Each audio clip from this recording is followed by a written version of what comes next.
You remember this moment between the embattled IRS Commissioner John Koskinen and Paul Ryan over those supposedly missing emails? I don't believe you. This is incredible.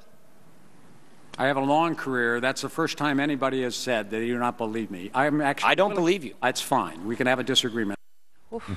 Now Koskinen is admitting certain things about the scandal really don't look so good. So I kept going. Guess who says he's sorry? The head of the IRS commissioner apologizing. John Koskinen says the White House was not involved with the targeting, but admitting a hard drive crash that led to Lerner's missing emails did look a little suspicious.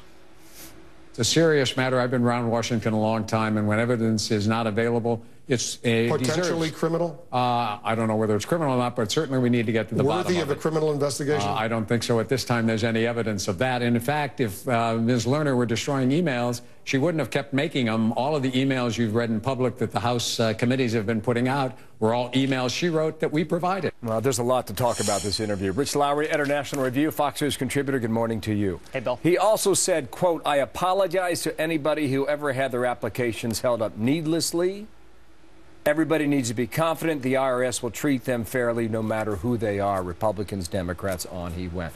Where was that statement of contrition in front of Congress this week? Yeah, well, this is a much more contrite attitude, I believe, because he got widely panned for his insolence in these hearings. And the IRS is the single most demanding and invasive domestic agency of government. It has to be above reproach. And this thing, it may have been an innocent mistake, the emails, but it doesn't pass the smell test for most people because, one, these are the emails that are being exactly in the period that's under question in the scandal. And two, most people know you can't get rid of emails even if you try, on most people's computers. Correct on that. Now, he blamed faulty technology, and you're going to hear a lot more of that again as we go through this investigation. But he was also asked by Wolf Blitzer, is it worthy of a criminal investigation? He said, I don't think so at this time. Well, when?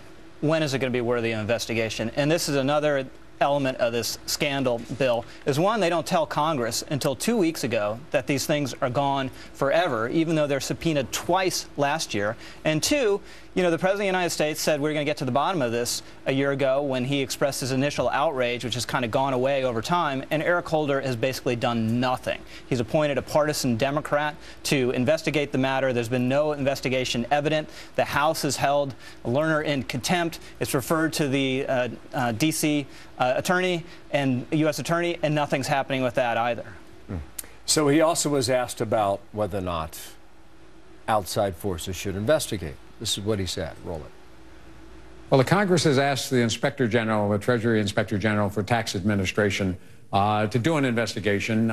He's working very hard at it. We've given him access to all the people, all the emails. He's trying to get at least an interim report out in the next few weeks. I think the appropriate way to proceed is let's see what the IG finds out. Access to all the people, access to all the emails, an interim report.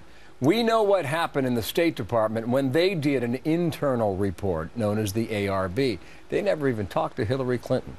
What is the level of confidence you have and the American public should have if they do an interim report based on their own evaluation? Well, I think the Inspector General has actually done a pretty good job on this thing. It might have never been revealed in the first place if he hadn't been about to come out with a report that then Lerner preempts with a planted question.